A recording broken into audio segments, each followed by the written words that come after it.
بسم اللہ الرحمن الرحیم نحمدہ و نصلی علی رسول الکریم اما بعد۔ اللہ تعالیٰ کے فضل اور اس کی توفیق سے اور احباب کی محنت اور کوشش سے ایک نئی کتاب چھپ کر آئی ہے جس کا عنوان تسلی کی باتیں۔ اس میں بیمار ہونے کے فضائل اور اجر و ثواب بیان کیا گیا ہے۔ عیادت کے آداب بتائے گئے ہیں کہ کسی مریض کی اگر عیادت کرنی ہو تو کس طرح کرنی چاہیے۔ موت کے فضائل بھی اس میں بیان کیے گئے ہیں۔ تعزیت کے آداب بتائے گئے ہیں اور آخر میں تسلی کی باتیں لکھی گئی جو بیان کی صورت میں بھی ہیں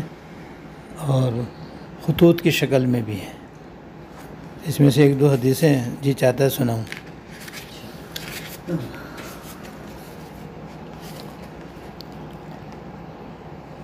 آفات و بلیات،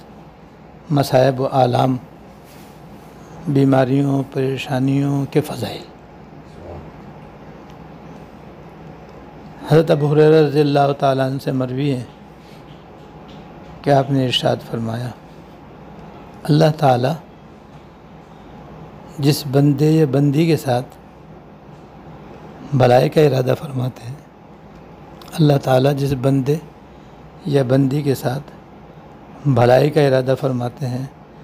تو اسے طرح طرح کے مصائب میں مبتلا فرماتے ہیں۔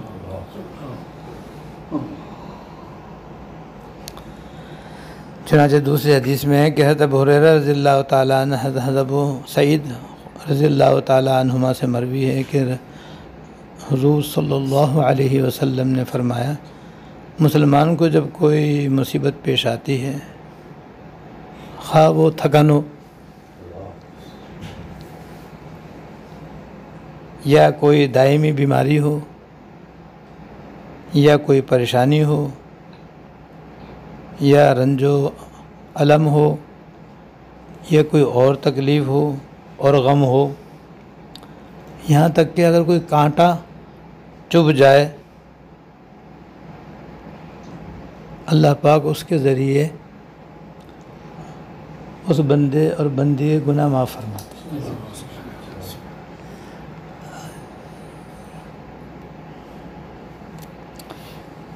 ایک اور روایت میں ہے کہ مومن کو کوئی بھی مصیبت پیش آئے، مومن بندے یا مومن بندی کو کوئی بھی مصیبت پیش آئے، چھوٹی یا بڑی، یہاں تک کہ کانٹا چبھ جائے، اس پر بھی اللہ پاک اس کے نام اعمال میں ایک نیکی لکھ دیتے ہیں اور اس کے گناہ کو مٹا دیتے ہیں اور معاف کر دیتے ہیں۔ لہذا اگر کسی کو کوئی غم لاحق ہو جائے یا کوئی صدمہ پیش آ جائے تو اس وقت اللہ تعالیٰ سے دعا بھی کرے کہ اللہ میرے اس غم کو اور میرے اس صدمے کو دور فرما، اور ساتھ ساتھ دل میں اللہ تعالیٰ کی رضا میں راضی بھی رہے کہ یہ بیماری یا غم، تکلیف یا صدمہ میرے لیے گناہوں کی معافی کا ذریعہ ہے اور نیکیاں ملنے کا سبب ہے۔ اس کے ذریعے بھی اللہ تعالیٰ نیکیاں عطا فرماتے ہیں اور گناہ مٹا دیتے ہیں، تو یہ فائدے سے خالی نہیں ہے۔ اور جب دل میں یہ سوچ کر کے بس اللہ کے رضا میں راضی ہو گیا، صبر کر لیا، اور صبر کا ثواب قرآن شریف میں اللہ پاک نے یہ بتایا ہے، انما یوفی الصابرون اجرهم بغیر حساب۔ صبر کرنے والوں کو اللہ تعالیٰ ان کا اجر بے حساب عطا فرمائیں گے۔ اس لیے مومن کے حق میں حقیقت میں کوئی غم صدمہ فائدے سے خالی نہیں ہے، لیکن ہم چونکہ بہت کمزور ہیں، نحیف ہیں، اس لیے ہمیں یہ چیزیں یاد بھی نہیں رہتی، ادھر دھیان بھی نہیں جاتا، بس تکلیف ہی ہم گاتے رہتے ہیں یا سوچتے رہتے ہیں، جس کے نتیجے میں 1% تکلیف ہے اور بڑھا کے اسے 100% کر لیا۔ اور پھر ہائے ہائے کرتے ہائے مر گئے ہائے مر گئے ہائے مر گئے ہائے مر گئے، وہی کہاں مر گئے؟ تمہیں تو فائدہ ہو رہا ہے اس کے اندر، اس وجہ سے زیادہ پریشانی ہوتی ہے۔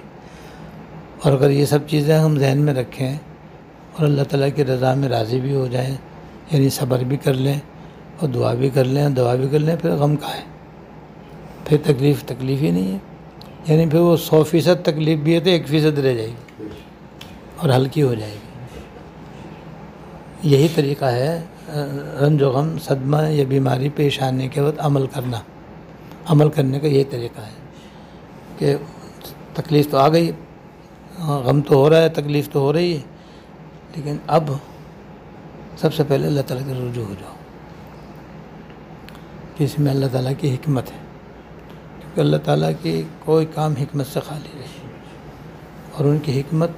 بندے کے حق میں عین رحمت ہوتی، لہذا اس رحمت کا ایک نمونہ یہاں بھی بیان کر دیا گیا ہے کہ بندے گناہ معاف ہوتے ہیں اور نیکیوں میں اضافہ ہوتا ہے، اس سے جو ہے وہ بیماری ہلکی ہونی شروع ہو جائے گی، غم صدمہ ہلکا ہونا شروع ہو جائے گا۔ اس کے بعد پھر اللہ تعالیٰ سے گر گڑا کے دعا کرو تو اور مدد آ جائے گی انشاءاللہ تعالیٰ۔ جب وہ آئے گی تو پھر بیماری دور ہونے کا، غم دور ہونے کا جو علاج ہے یا جو طریقہ وہ بھی اختیار کر لو، بس وہ بھی جائز سمجھ کر اختیار کرو یا سنت سمجھ کر اس کو علاج کر لو، ان سب باتوں سے بیماری پھول کی طرح ہلکی ہو جاتی ہے انشاءاللہ تعالیٰ۔ اور ایک فضیلت بڑی اونچی ہے بھائی، جو آخر اس باب کے آخر میں ہے،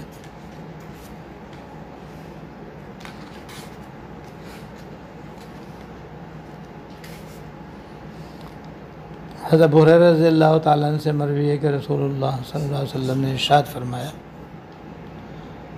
جو آدمی بیماری میں وفات پاتا ہے، یعنی بیماری میں دو ہی صورتیں ہوتی ہیں، تو مر گیا یا صحت ہو گئی، تو جس کی جو وفات پاتا ہے اسے شہادت کی موت نصیب ہوتی ہے اور اسے قبر کے عذاب سے محفوظ کر دیا جاتا ہے، اور صبح شام جنت سے اس کو روزی دی جاتی ہے۔ اللہ، کتنا بڑا فائدہ! اس لیے حقیقت میں صدمہ، رنج، غم، بیماری مومن کے حق میں نعمت ہے، مگر یہ کہ یہ نعمت مانگنے کی نہیں ہے، مانگے نہیں،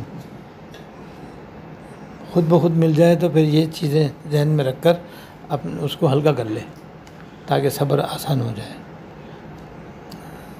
حضرت ابو ہریرہ رضی اللہ تعالیٰ عنہ کا واقعہ آتا ہے کہ انہوں نے حضور سے بخار کے فضائل سنے، اس میں بھی وہ لکھے ہوئے ہیں کہ جو بخار آ جائے تو مومن کے گناہ ایسے جھڑتے ہیں جیسے موسم خزاں میں درخت کے پتے جھڑتے ہیں، جیسے آج کل جھڑ رہے ہیں کہ ایک ہی جھونکوں میں ہزاروں پتے نیچے، صفائی کرنے والی بھی صفائی کر کر کے عاجز، لیکن پتوں کی بارش ہو رہی ہے، تو جیسے یہ پتے گرتے ہیں نا بخار میں، مومن کے گناہ ایسے گرتے ہیں، اور مومن جو ہے نا گناہوں سے پاک صاف ہو جاتا ہے۔ تو حضرت ابو ہریرہ رضی اللہ تعالیٰ عنہ نے دعا مانگ لی کہ یا اللہ جب بخار ہے ایسی نعمت دے دیجیے، اور بخار آ گیا۔ اور حضرت ابو ہریرہ رضی اللہ تعالیٰ عنہ ان میں سے، ان صحابہ میں سے جو حضور خدمت میں حاضر رہتے تھے، کیونکہ انہیں کوئی کاروبار نہیں تھا، انہیں کوئی دکان نہیں تھی، نہ کوئی باغ نہیں تھا، بس مسجد نبوی میں حضور خدمت میں رہتے تھے، حضور سے قرآن شریف سیکھتے تھے، حدیث شریفیں سنتے تھے، یاد کرتے تھے، صفہ کے اندر رہتے تھے، جہاں اصحاب صفہ رہتے تھے، یہ ان کے سردار تھے، تو ان سے ہر وقت موجود تھے، اب اچانک غائب ہو گئے، اور آپ اپنے صحابہ کرام کا خیال بھی بہت رکھتے تھے، بیمار ہوتے تو بیمار پرسی بھی کرتے تھے۔ پوچھا بھیا ابو ہریرہ کہاں چلے گئے؟ کہا حضرت وہ تو بیمار ہو گئے،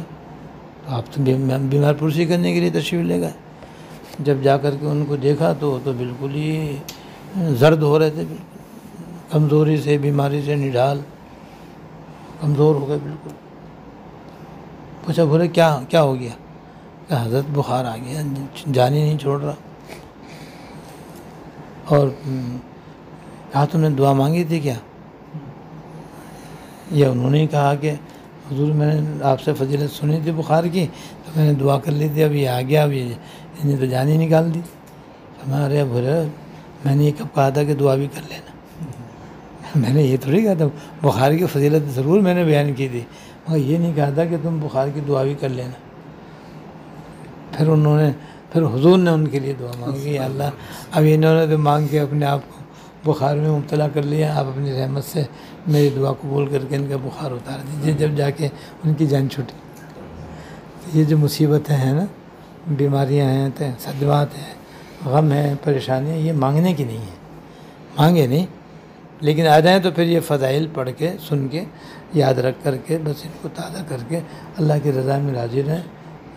اللہ تعالیٰ ہم سب کو دنیا میں بھی اور آخرت میں عافیت عطا فرمائے۔ اس کی بس جتنی ہو سکے دعا مانگ، اس لیے تمام دعاؤں کے یہ دعا سردار ہے کہ یا اللہ ہمیں دنیا میں بھی اور آخرت میں بھی